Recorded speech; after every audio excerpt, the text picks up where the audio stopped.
ክብሯ በእኛ ለዘላለም በእውነት የተረገምና አምላክን የወለደች በድንጋይ ሥጋ በድንጋይ ንጽሕናች ክብርት እመቤታችን ያደረገችው ታምሬ ነው። እግዚአብሔር መላእክት አለቃ ገብርኤል ይደለት ሲሆን ልጅ ለድንግል እግዚአብሔር የባሕሪ ልጅ ወደ አንቺ ይመጣል፣ ኃይለ ወልድም ሥጋሽን ይለብሳል ብለህ ንገራት። ይኸውም ከአንቺ የሚወለደው ጽኑ ነው ብለህ ንገራት አለው። ደንቆሮች የሚሰሙበት፣ ዲዳዎች የሚናገሩበት፣ ዕውራንም የሚያዩበት፣ ሙታን የሚነሱበት፣ ለምጻሞችም የሚነጹበት፣ አንካሳንም የሚሄዱበት፣ በጨለማ ውስጥ የነበሩ ሰዎች ብርሃን የሚያዩበት ጊዜ እነሆ ደረሰ ብለህ ንገራት አለው። ገብርኤልም ይህ ሰምቶ በግንባሩ ተደፍቶ ጌታዬ፣ ይህ የምትነግረኝ ይደረግ ዘንድ እንደምን ይሆናል አለው። ጌታም የጀመርኩትን ቸርነት ፈጽሙ፣ የወይን ግንድ ይቆረጣል አለ። ክርስቶስ ይሞታል። ወይራም ከበለስ ጋር ይተከላል አለ። መስቀል ይተከላል፣ ቅጥሮችም ይቀጽላሉ አለ። ምግባር ከሃይማኖት ጋር ይሰራል። የሌፍና የሌሜ ወገን ይነግሣል።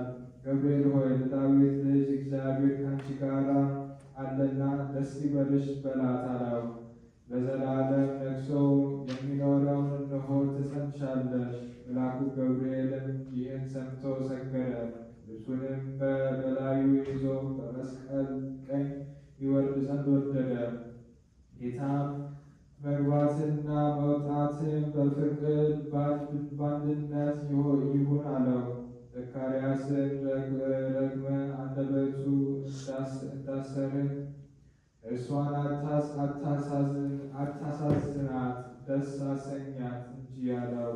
ይህ ሰምቶ ፈጽሞ ደስ እያለው ሊባኖስ ከሚባል ተራራ እስኪሰማ ድረስ ክንፉን እያማታ ወረደ። በዙሪያው ያሉም ይህ የምንሰማው ምንድር ነው ይሉ ነበር። የተደረገበትን ቦታ አላወቁም ነበር። ገብርኤል እሑድ ቀን በ3 ሰዓት ለእመቤታችን